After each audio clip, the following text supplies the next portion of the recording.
Good morning. 여기는 메이플리지입니다. 메이플리지에서 어제 일을 보고 이제 저희 집 쪽으로 좀 가고 있는데, 와, 이거 캐나다는 요즘 말이에요. 이민자들이 워낙 많이 캐나다 쪽으로 밀려드는 통에 새로 지은 집들이 되게 많습니다. 그리고 우리나라는 조금 건설 경기가 요즘 좀 뜸하잖아요. 근데 캐나다는 아직도 여기저기서 집을 짓는 경우를 많이 볼 수 있습니다. 그만큼 이제 외국인들이 많이 여기 캐나다로 들어온다라는 얘기죠. 그래서 학교도 이제 점점 계속 짓고 있고, 어쨌든 인구가 늘어나는 거가 실질적으로 피부로 느껴집니다. 여기도 물가가 워낙 또 비싸고, 또 렌트비, 이 거주비가 너무 많이 들어서, 그래서 요즘 역이민하는 사람들도 많이 있다라는 이야기를 들었습니다. 얼마 전에 댓글을 읽다 보니까 오 선생님은 왜 미국으로 이민을 안 가고 캐나다로 가셨습니까? 이런 글이 있었어요. 참 좋은 질문이다 라는 생각을 했습니다. 우리가 미국, 캐나다, 호주, 뉴질랜드 크게 이 네 나라를 비교해 보면은 그냥 언뜻 생각을 하면은 그 나라가 그 나라 같고 그런 생각이 들지만 실제로는 그렇지 않습니다.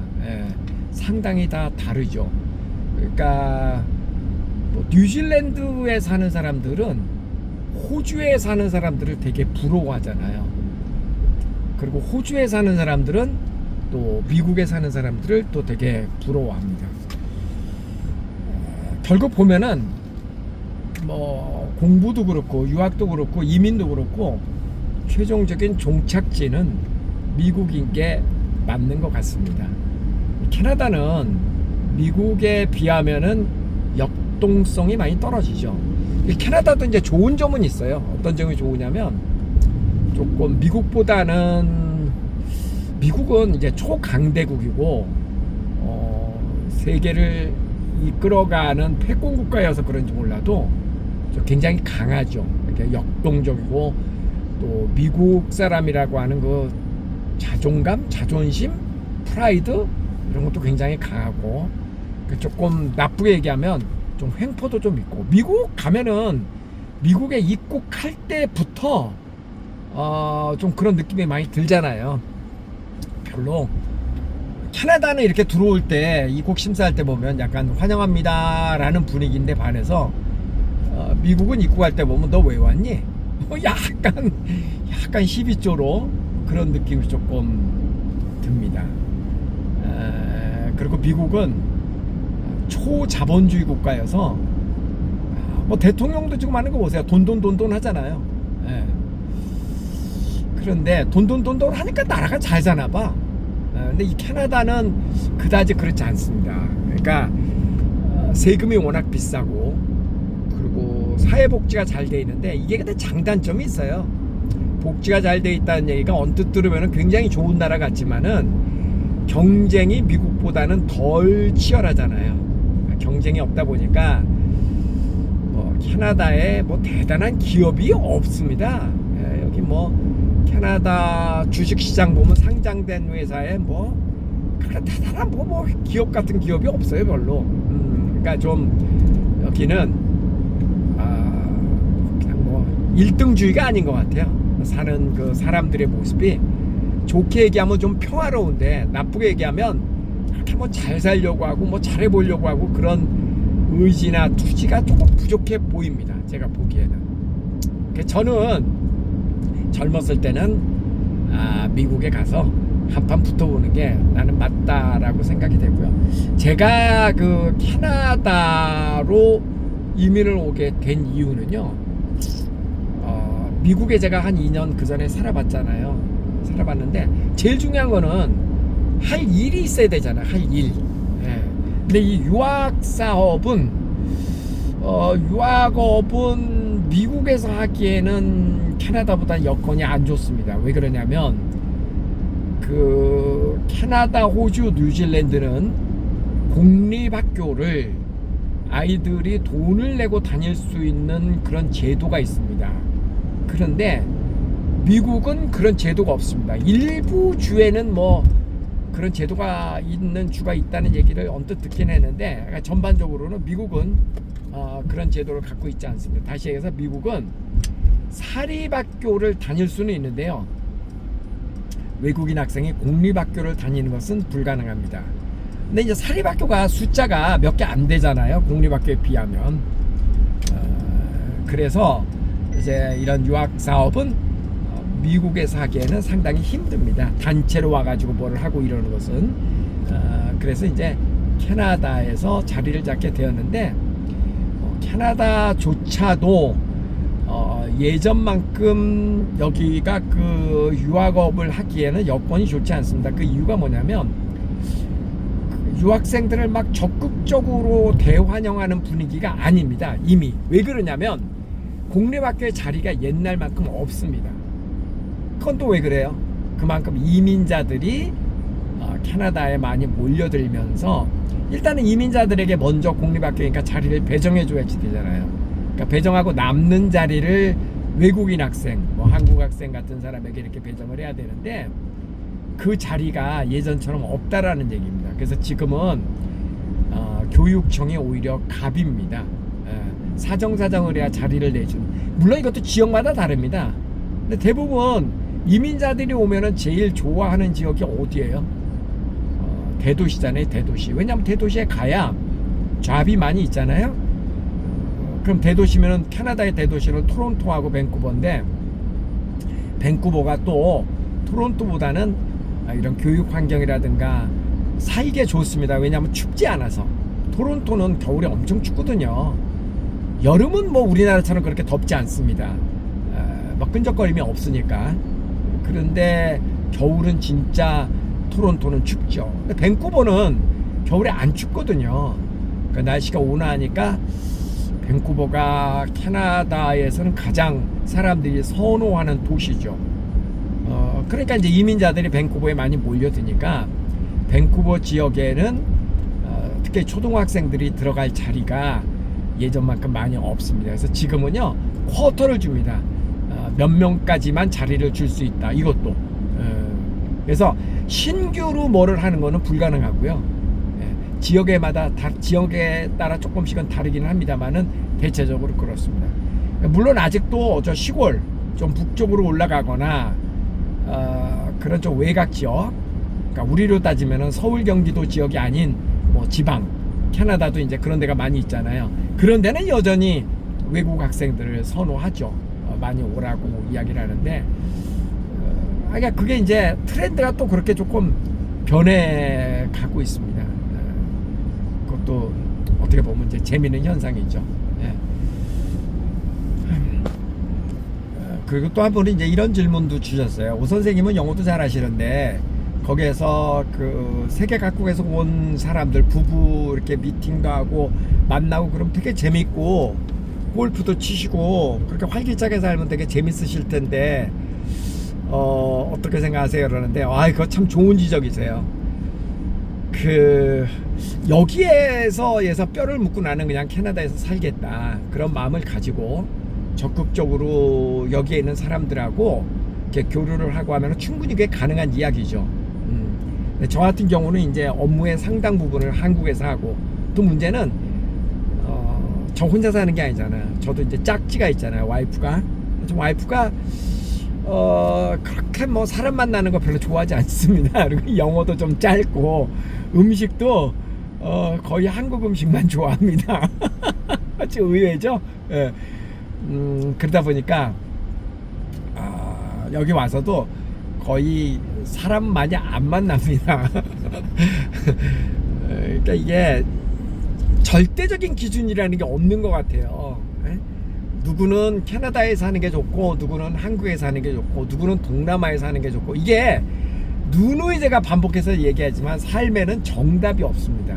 그러니까 그거는 그 사람이 선택할 문제고, 저는 그렇게 생각해요. 그거는 본인의 preference, 내가 이렇게 사는 게 나는 조금 더 좋다, 그런 문제고, 그 다음에 뭐 선택의 여지가 없는 사람들도 있잖아요. 그래서 뭐 내가 캐나다에 가서 살고 싶다, 미국에 가서 살고 싶다, 내가 살고 싶다고 해서 막 사라지는 게 아니잖아요, 대부분의 경우에는. 그러면은 어쩔 수 없이 나는 여기에서 살 수밖에 없다, 그럼 무조건 좋아해야지. 저는 그게 지혜롭게 사는 거라고 생각하는데요. 예. 그러니까 저는 그래도 내가 삶의 목표를 정하면 뭐 유럽에서도 살 수 있고, 미국에서도 살아도 되고, 캐나다에서 살아도 되고, 한국동 전 세계 어디 가서도 저는 살아도 될 여건을 가지고 있는 사람인데, 그런데 저는 이제 한국에서 사는 게 가장 좋습니다. 저의 경우는 그렇다는 얘기입니다. 이게 모든 사람한테 해당되는 건 절대 아닙니다. 그건 절대 아니고요. 저의 경우는 그렇다라는 거죠. 가장 제가 캐나다에 살면서 힘든 건 뭐냐면은, 저는 사람 만나는 거 좋아하잖아요. 낮이고 밤이고 막 그냥 사람 만나고 떠들고 이런 거 되게 좋아하는데, 여기는 해 떨어지면은 거의 뭐 칠흑같잖아요. 그냥 가족 중심이고, 저는 뭐 가족이라는 게 지금 와이프밖에 없잖아요, 여기서. 와이프하고 둘이 꽁냥꽁냥 그 많은 밤을 뭐를 해요? 그죠? 그러면은 낮 시간에 와이프가 뭐 골프 치는 걸 좋아한다거나 이렇게 야외 활동 좋아하고 사람 만나는 거 좋아하고 그러면 뭐 마라톤 하는 거 좋아하고 그럼 같이 뭘 하겠는데, 그런 거 아니거든요. 그러니까 여기가 그냥 넓은 뭐랄까 그냥 넓은 아주 예쁜 그런 감옥 같다라고 느껴지는 거죠. 그러니까 저의 경우 그렇다라는 겁니다. 이게 모든 사람한테 해당되는 건 당연히 아닙니다. 당연히 아닙니다. 그래서 제가 와이프 살살 꼬드겨가지고 동남아에 가서 한 달 정도 살아보면 우리 와이프는 동남아를 좋아할 건데 별로 좋아할 것 같진 않아요. 몰라, 나는 좋아할 것 같은데 와이프는 별로 좋아할 것 같진 않은데 모르겠어요. 안 살아봐서. 근데 뭐 인생이 무한한 것이 아니고 유한하잖아요. 벌써 저도 65년 4개월을 살았는데 3개월 살았나? 65년 이상을 살다 보니까 제가 이렇게 막 그냥 마음대로 막 싸돌아다니고 내 마음대로 할 수 있는 게 지금부터 길어야 10년이겠죠, 그죠? 10년 될까? 모르겠어요. 그러니까 그 유한한 인생을 가지고 어떻게 이거를 내가 잘 활용하느냐의 문제인데, 그러니까 이거는 선택의 문제이지 절대적으로 여기가 좋다 여기가 나쁘다 그런 문제인 건 아닌 것 같다. 그리고 선택을 해서 선택한 곳에 대해서는 뭐든지 장점과 단점이 있으니까 내 여건상 이거밖에 안 된다 그러면 거기에 무조건 몰입하고 좋아해야죠. 그게 지혜롭게 사는 거 아니겠어요? 저는 이제 그렇게 살려고 생각을 하고 있습니다. 미국도 캐나다하고 비슷하잖아요. 그러니까 미국이나 캐나다 이런 나라에 와서 살기에 가장 잘 어울리는 사람은 야외 활동을 좋아하는 사람, 골프 치기 좋아하고 캠핑 같은 거 좋아하고 가족 중심으로 살면서, 그러니까 제일 안 어울리는 사람은 유흥을 좋아하는 사람은 정말 이런 나라 살기 힘듭니다. 뭐 반문화가 없으니까 여기는 뭐 거의 없죠. 그리고 이제 우리가 한국 사람들이 애나 어른이나 야행성이 많습니다. 그렇지 않아요? 요즘 뭐 학원도 보면 뭐 10시에 끝나는 학원들도 많고 어린애들도, 그리고 11시 12시 보통 뭐 10시 정도면 대낮 아닌가요? 많은 한국 사람들에게 한국에서 12시 1시에 나가도 길거리에 보면 뭐 차들이 많잖아요. 근데 이 나라는 저녁 9시 되면은 대부분 잡니다. 칠흑같이 꼼꼼하고. 그러니까 완전히 생활 패턴이 다르잖아요. 그래서 한국에서 살다가 이제 여기 애들도 그래요. 여기 유학 온 아이들도 밤이라면 아이들에게는 너무 안 어울리는 말인데 외로워해요. 외로워. 그 꼬맹이들한테 외롭다라는 말이 조금 잘 안 어울리잖아요, 그죠? 그런데 아이들도 역시 그 저녁 늦게까지 활동하던 야행성 아이들이 많았기 때문에 한국에서는 여기서 이제 9시 되면 무조건 자라 그러거든요. 새벽에 일찍 일어나는 건 괜찮은데 너무 늦게까지는 깨어있지 못하게 합니다, 이 캐나다 가정에서. 그들도 다 9시 정도 되면 잡니다. 아무리 늦어도 10시 전엔 다 자죠. 그래서 일반적으로 여기서는 저녁 9시 넘어서는 전화 안 하는 게 이 나라 문화거든요. 그래서 그렇게들 외로워합니다. 근데 저는 그 마음 충분히 이해해요. 저도 한국에서 막 팔딱팔딱거리고 살다가 캐나다 이렇게 딱 들어오면 갑자기 머리가 텅 비는 것 같고, 뭐 어떤 의미에서 좋죠. 뭐 이렇게 자연환경 보면서 한가하고, 어떤 면에서는 좋은데 그 시간이 조금 지나면은 막 그냥 온갖 생각이 깊어집니다. 그것도 긍정적으로 생각하면 한국에서는 생각할 시간조차도 없는 거예요. 뭐 할 일도 많고 뭐 바쁘고 뭐 여기저기서 전화 오고, 우리 생활이 그렇잖아요. 근데 여기 오면은 그런 게 뭔가 이렇게 단절이 돼서 정말 감옥에 온 것 같은 느낌. 감옥 안 가봤지만 뭔가로 또 단절되고 조용한 어떤 그런 느낌.